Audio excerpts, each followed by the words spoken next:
This is Patrick Rodriguez with SoulHealingTherapy.com. Today we'll be talking about forgiveness, or rather the energy of forgiveness. And the question that we're going to be putting out there today is forgiveness necessary for healing? Is forgiveness necessary for emotional healing? Do we need to forgive people in order to move on? And I think this trips up a lot of people. I'll often work with people that they've done a bunch of forgiveness work. They've forgiven their mother, their father, the people that hurt them. And they find that they still can't move on. Or in some cases, it's even worse, where they can't emotionally move on. And then they blame themselves because they can't move on. Wow, that's kind of a double-edged kicker, huh? So what we want to find out is, what can we do in addition to forgiveness, or maybe even in place of forgiveness? Because when I work with people, I don't even bring up forgiveness. It's not really something I do. And I'll often even tell people, we don't need to forgive. That's not part of what we're going to be doing.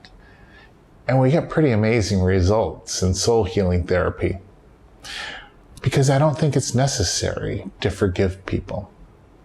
Now, let me go into what I do feel is necessary rather than forgive, is the energy of acceptance. And when I say that, it's the emotional energy of acceptance, the emotional energy of acceptance. So what that means is, people will say, okay, Mom, I forgive you. Dad, I forgive you. And anyone else who's ever hurt me, I forgive you.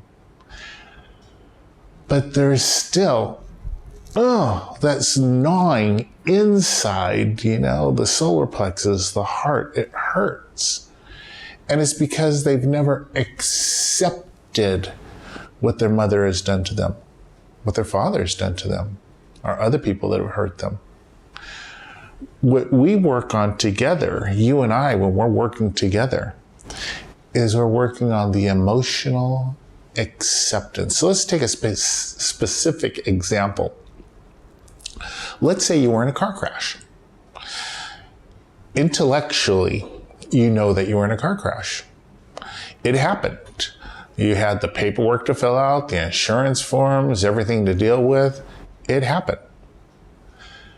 But still, there's a part of you that says, God, I can't believe that guy actually did that. Or I can't believe I was so stupid. I can't believe that whatever. You're out of emotional acceptance that it actually happened.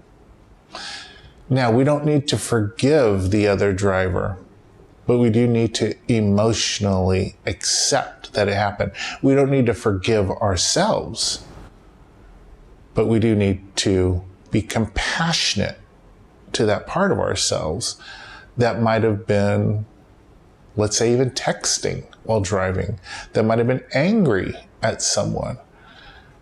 So it's not forgiveness, it's acceptance. One of the things that I'll do when I'm working with people that have had past trauma experiences is to just say, it happened. It happened. And the words come out pretty easily, but I'm monitoring the energy of it. I'm monitoring, are they really able to say it in congruence with their whole self? Are they letting it sink in other words? It happened. And sometimes that is one of the hardest things that we can do, is the emotional acceptance. We don't need to forgive. We don't even need to forgive ourselves. But we do need to be compassionate. Too often, we get a little unkind with ourselves. We get a little unkind. So compassion does come into play with ourselves, but we don't have to forgive. It's kind of getting these parts of yourself to work together, to play nice together. In some cases, we have experiences of our childhood where we were the victim. And that part of us just wants to hide in a corner. And she's angry and she just wants to yell out, but she's afraid to come out. And this is because someone else has done something to her. And then there's this other parts of you that say, you're bad, you're wrong for hurting. That's bizarre, right? That's where compassion comes into play. And so when we're working together, we're not working to forgive the other person. What we're doing is we're just saying it happened. It happened. It happened. It happened. Yes, it happened. And we're not doing this to relive these horrific events of the past, but rather accept, not acceptance of the other person's behavior, but this acceptance of you, these parts of you that have been hurting. It's getting you on your side. It's getting you in alignment with you. There are parts of you that have been hurting for way too long. And what you and I do together is help that person just open up that part of you.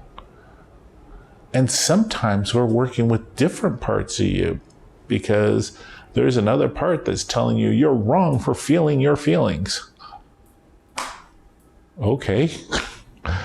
We have to accept that part of you too, while trying to open up this part. It really does sound a lot more complex than it is when we do it. When we do it, it goes pretty fast. And we get pretty fast results because we're working at an energetic level, not at a conscious thinking level. We don't need to think about all this stuff. We just need to feel it. And for a lot of people, that's pretty hard, especially with men. But it's not impossible. And once you get the hang of it, it's pretty quick. And healing starts to happen because healing happens at the energy level, at the breathing level, at the flexibility level, the flexibility of thinking, which really interesting, sometimes even affects the body. So, is forgiveness necessary? I don't think it is. And I think that makes it easier for a lot of people because some of us have experienced some pretty horrific things. We don't want to forgive, and that's okay. It doesn't mean you can't grow beyond it. So if you're in a place where you're ready to heal your past, I invite you to give me a call. If you're a therapist that would like to learn more about how to do these healing methods, I'm ready to start teaching them. And I'm preparing my email list, and classes will soon be scheduled via Zoom and in-person classes once this whole pandemic thing is over. So I invite you to get on the email list. Just drop me a line. Let me know that you're interested. So if you find this useful, give a comment. Let me know what your thoughts are. Let me know if this helps. Try some of these things on for yourself. Click like, subscribe. I look forward to hearing your thoughts. This has been Patrick Rodriguez with SoulHealingTherapy.com.